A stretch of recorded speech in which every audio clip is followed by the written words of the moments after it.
سورہ الاحزاب کی آیت نمبر 33، جس میں اللہ رب العالمین نے کہا کہ یرید اللہ لیذھب عنکم الرجس، اللہ چاہتا ہے کہ اللہ تم سے پلیدی کو لے جائے، اہل البیت، اے گھر والو، ویطہرکم تطہیرا، اور تمہیں پاک کر دے پاک کرنا۔ یہ خطاب اللہ رب العالمین کا رسول مکرم صلی اللہ علیہ وسلم کی بیویوں کو ہے۔ یرید اللہ لیذھب عنکم الرجس اہل البیت ویطہرکم تطہیرا۔ اس کی سب سے بڑی دلیل اس آیت سے پہلے والی آیت وَقَرْنَا فِي بُيُوتِكُنَّ وَلَا تَبَرَّجْنَ تَبَرُّجَ الْجَاهِلِيَّةِ الْأُولَى وَأَقِمْنَ الصَّلَاةَ وَآتِينَ الزَّكَاةَ وَأَطِعْنَ اللَّهَ وَرَسُولَهُ، یہ والی آیت، اور اس کے بعد والی 34 نمبر آیت وَاذْكُرْنَ مَا يُتْلَى فِي بُيُوتِكُنَّ مِنْ آيَاتِ اللَّهِ وَالْحِكْمَةِ، یہ والی آیت، یہ دونوں ہی اس میں مخاطب رسول مکرم صلی اللہ علیہ وسلم کی ازواج مطہرات ہیں، مومنوں کی مائیں ہیں۔ تو سیاق بھی سباق بھی یہ قرآن مجید کا رسول اللہ صلی اللہ علیہ وسلم کی بیویوں کے بارے میں ہے، اور یہ لفظ جو میں نے پڑھے ہیں 33 نمبر آیت کے، اس میں بھی اللہ نے محمد الرسول اللہ صلی اللہ علیہ وسلم کی بیویوں کو اہل البیت کہہ کر مخاطب کیا ہے۔ تو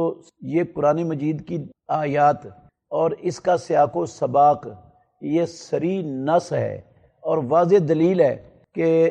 رسول اللہ صلی اللہ علیہ وسلم کی بیویاں وہ اہل بیت رسول ہیں۔ حضرت عبداللہ بن عباس ترجمان القرآن حبر الامہ، وہ بھی کہتے ہیں، امام ابن کثیر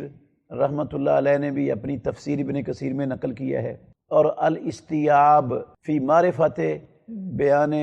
نزول الاسباب کتاب ہے، اس میں بھی یہ صحیح سند کے ساتھ مروی ہے عبداللہ بن عباس رضی اللہ عنہما سے کہ نزلت فی نساء النبی صلی اللہ علیہ وسلم خاصتاً، یہ محمد الرسول اللہ صلی اللہ علیہ وسلم کی ازواج مطہرات کے بارے میں خاص طور پر یہ آیات نازل ہوئی ہیں۔ بعض لوگوں کا خیال ہے کہ یہ جو قرآن مجید کی آیات ہیں، ان میں جو لفظ استعمال ہوا ہے نا لیذھب عنکم الرجس اہل البیت ویطہرکم، یہ جو کم کا لفظ ہے نا یہ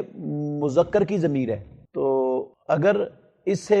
مراد رسول اللہ صلی اللہ علیہ وسلم کی بیویاں ہوتی تو پھر مذکر کی ضمیر تو نہ ہوتی، تو وہ اس سے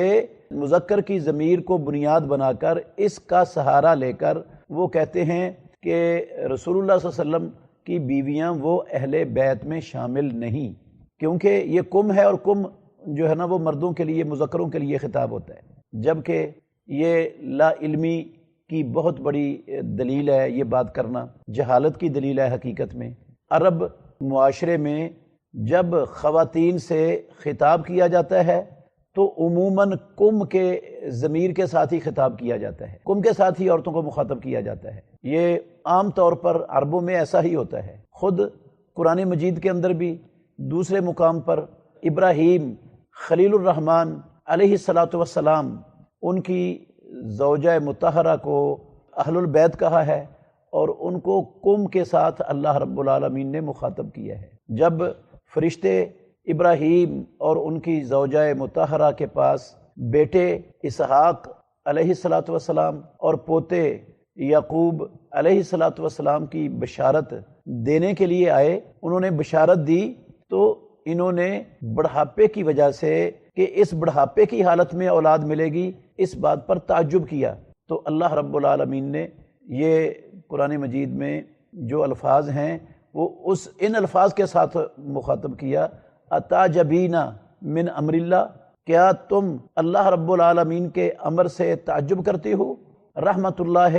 و برکاتہ علیکم اہل البیت، اللہ کی رحمتیں اور اللہ کی برکتیں نازل ہوں تم پر اہل بیت۔ تو یہاں رب العالمین نے قرآن مجید کی اس آیت میں ابراہیم خلیل الرحمن علیہ الصلاۃ والسلام کی بیوی کو اہل بیت کہا، اور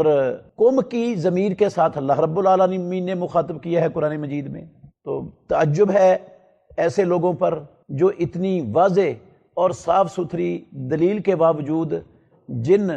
ازواج مطہرات کے بارے میں اللہ رب العالمین نے یہ آیات اتار کے ان کو اہل بیت قرار دیا ہے، وہ ان کو اہل بیت ہی ماننے کے لیے تیار نہیں ہے۔ اللہ تعالی ہمیں حق سمجھنے کی، عمل کرنے کی، اپنانے کی اور اسے پھیلانے کی توفیق عطا فرمائے۔